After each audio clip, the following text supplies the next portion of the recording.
Olá, muito boa tarde para você ligado aqui na tela da Rede Premium TV. Esse é o seu programa em foco de hoje, sempre a você que está em casa almoçando, de repente no seu trabalho, nos acompanhando também pelas ondas da internet através do seu celular ou computador. Muito boa tarde para você. Olha, o programa de hoje começa de uma forma assim que se eu pudesse colocar uma trilha agora, eu colocaria do Rock Balboa, porque aqui do meu lado está um cara fera mesmo, é o Jaime Marcelo, ele que é profissional de MMA, isso mesmo, o Jaime Marcelo tem 23 anos de carreira e é lutador profissional. Vai falar um pouquinho aqui com a gente hoje, tudo bem, Jaime? Tudo jóia, é um prazer ser recebido por vocês aqui e poder dividir um pouquinho da minha história com o público também. Seja bem-vindo, viu? Obrigado. Você veio vestido de poeta, Jaime? Achei que você fosse vir assim, caracterizado. Caracterizado? Sou escritor também, então a imaginação tem que fluir. Maravilha. Jaime, eu queria que você começasse esse programa com a gente hoje, aqui de uma forma bem dinâmica, mas eu queria também que, a princípio, você falasse um pouquinho para o nosso telespectador da sua origem, como é que foi lá o seu desenvolvimento como criança, adolescente, até você se tornar essa fera. Eu nasci na cidade de Campinas, né? Eu tive alguns problemas de saúde em decorrência de uma má formação genética. Eu nasci com um pé torto congênito. E o meu pai, por incentivo de alguns amigos, me matriculou numa academia de taekwondo quando eu tinha 4 anos e desde então respiro o esporte. Como profissional comecei aos 18, desde a época do Vale Tudo, e estou aqui velhinho, barba branca e desenvolvendo meu trabalho. Maravilha. E você desde criancinha já queria ser lutador? Como é que foi esse desenvolvimento para você? Olha, o esporte me trouxe a possibilidade de crescer como ser humano. Então, o esporte me ensinou a jogar o lixo no lixo, foi um complemento da minha educação. E é natural que depois, na fase adulta, né, na adolescência, na fase adulta, você tenha um incentivo para seguir uma carreira profissional, e foi isso que aconteceu comigo. Maravilha. E dentro do esporte, você já iniciou na arte marcial ou não? Sempre, sempre. Jogava basquetebol nos finais de semana, na escola, jogo até hoje, brinco com a galera, mas o meu esporte, a minha paixão é realmente a luta. E como foi que você teve o estalo, que você pensou em se tornar um lutador profissional, levar a sério isso? Eu ministrava aulas de full contact na cidade de Campinas, uma modalidade que hoje já está bem esquecida, abandonada, né? As federações praticamente extintas. E o atleta ele tem sempre aquela necessidade de provar, né? Provar que ele é melhor, provar que ele tem condição de superar alguns obstáculos e algumas barreiras. E o full contact é uma luta que tinha um determinado número de regras. Você tinha que dar 7 chutes por round, era uma mistura do boxe com as técnicas de perna. E eu queria partir para uma coisa mais pesada. E eu assisti a primeira competição de Vale Tudo que eu assisti foi um desafio, Jiu-Jitsu versus Full Contact. Me apaixonei pela luta, pelo Vale Tudo, uma luta mais dinâmica, e então não parei mais. Muito bem. E aí você, nesse seu desenvolvimento profissional, você foi ali analisando o que seria melhor para você e treinando, aprendendo, você foi para o lado do MMA, né? Fui pro lado do Vale Tudo, que é o vozinho aí do MMA. O MMA antigamente era conhecido como Vale Tudo, e depois, com a profissionalização, ele ganhou essa sigla do Mixed Martial Arts. Quando a gente fala assim, Vale Tudo, dá a entender de que pode pegar no pescoço do cara, estrangular ele ali e deitar ele para dar o fatality. Na verdade, o Vale Tudo, o MMA... né, quando era conhecido como Vale Tudo, ele tinha algumas regras diferenciadas. Então, com a criação do MMA, houve uma adaptação até para viabilizar para a televisão, para profissionalizar mais. Então, por exemplo, no Vale Tudo você tinha competições com um tempo de duração maior. Muitas vezes as lutas não tinham um tempo de duração. A maior luta, o recorde que tem em registro, é uma luta do Hélio Gracie com o Valdemar Santana, com duração de 3 horas e 40 minutos. As luvas vieram depois. Eu sou de uma época que lutei em muitos eventos sem luva e algumas outras coisas. Hoje você tem regras específicas, né?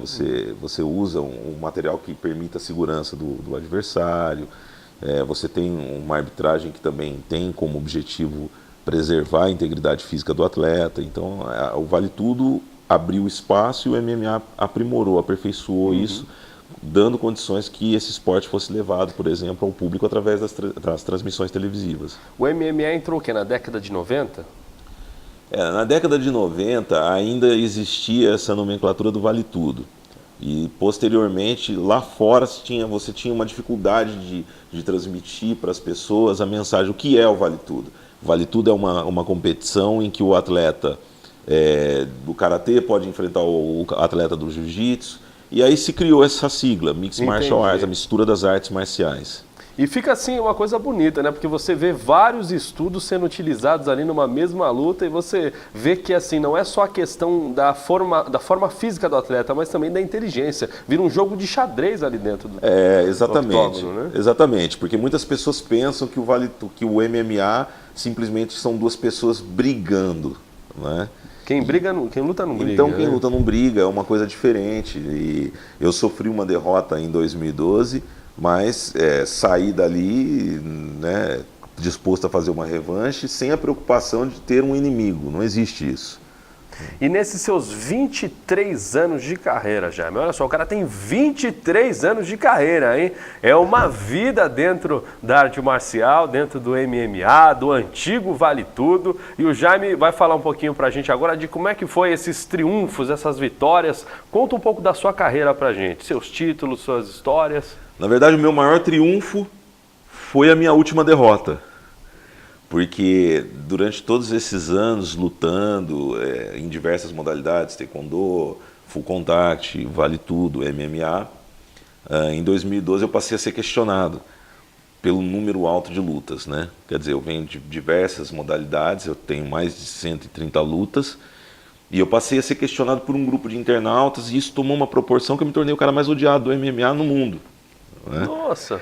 Porque, dor de cotovelo. Na verdade, a internet tem um lado positivo e um lado negativo. A internet muitas vezes aproxima as pessoas e afasta os corações. Então, quando você publica algo na internet, fica difícil provar para as pessoas que aquilo não é verídico. Então, eu passei a ser questionado até que recebi o convite do Walid Ismail, para poder disputar, né, fazer uma luta no Jungle Fight. Como chama o... Walid, que é o presidente do Jungle Fight. Aí lutei no Jungle Fight e sofri uma derrota para um paulista, para o Armando Polêmico. E passei a ser alvo de todo tipo de ataque na internet. E isso fez com que as pessoas do meu convívio, porque eu já tinha minha empresa, né, de gestão, eu escrevo meus livros. Então as pessoas que convivem comigo, que não são do meio da luta, elas passaram a me questionar, a falar, pô, por que falam isso de você? Né? Por que questionam? Né? Se você tem uma carreira sólida, por que questionam, então, o seu trabalho? Então, eu passei a ser julgado por uma derrota. E isso fez com que eu crescesse, fez com que eu pudesse desenvolver um pouco mais a minha maturidade e também fez com que eu ganhasse outros projetos profissionais, como o que a gente vai abordar aí e falar do Focus 23. Maravilha. Eu queria saber de você, Marcelo, Jaime, qual é a importância do jovem praticar esporte, na sua visão hoje? Olha, eu perdi um irmão vítima da droga. E o meu irmão não teve essa mesma oportunidade que eu tive através do esporte. Então eu costumo dizer para as pessoas com muito orgulho, eu costumo falar para as pessoas que eu sou um favelado, porque eu venho de uma origem, venho de uma comunidade, e uso esse termo com muito orgulho, porque as pessoas às vezes usam isso como ofensa, né? Eu tenho muito orgulho de dizer que eu sou um favelado que encontrou o caminho correto da vida. Porque no Brasil, principalmente, as pessoas falam muito de preconceito racial, existe. As pessoas falam de discriminação em diversos segmentos, mas o maior preconceito que existe no Brasil é o preconceito contra o pobre. Então, você pega os garotos da comunidade carente, você pega o menino lá, o pretinho da comunidade carente, e você fala, pô, esse menino, ele é um viciado, ele é um bandido, ele é isso e aquilo. Então, o esporte me deu a oportunidade de levar para o mundo, levar para as pessoas a ideia de que você pode sair da favela sem ser uma pessoa do mal. Então, é fundamental. Eu sou um cara que nunca tomei uma cerveja na vida. Nunca? Nunca, não sei o gosto de ter uma cerveja. Né?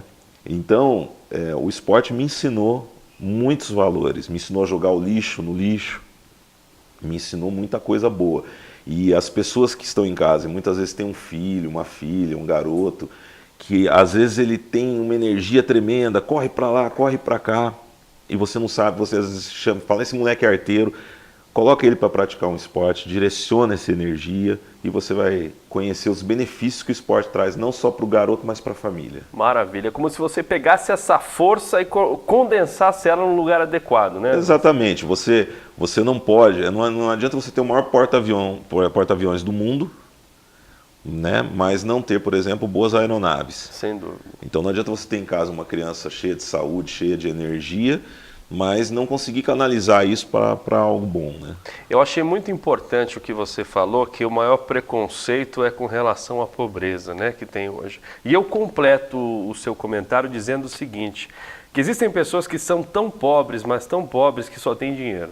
Exatamente. E essa é a pior pobreza, a pobreza de valores. Exatamente. E é como hoje eu costumo brincar que hoje os Trapalhões, um programa maravilhoso, não poderia ir ao ar. Porque hoje você faz uma brincadeira, você está correndo o risco de ser processado ou por ser taxado de... Tudo é bullying. Tudo é bullying. Então, muitas vezes, eu tenho amigos que me chamam para participar assim, de associação, não sei do que, dos negros. Associação, não sei do que, dos negros. Então, eu entendo que existe uma necessidade de uma compensação na questão da escravidão. Nós somos um país que se libertou da escravidão há pouco tempo, há 130 anos, mais ou menos, 140 anos. Então, é um período muito curto para compensação. Porém, as pessoas precisam entender o seguinte, que não é só a cor da pele, é o que você tem na carteira. Muitas pessoas que estão nos assistindo sabem disso. Sabe que você entra numa loja, você pode ser branco, ter a pele branca, de olho claro, você entra numa loja de chinelo aí de dedo, o cara não vai querer te atender bem. Verdade. Não então, adianta... É uma questão cultural e educacional, uma questão de educação também. Verdade. Não adianta o Walter Franciosa querer entrar na loja lá de chinelo de dedo, porque é branco, tem olho azul, é bonitão, não vai ter jeito não.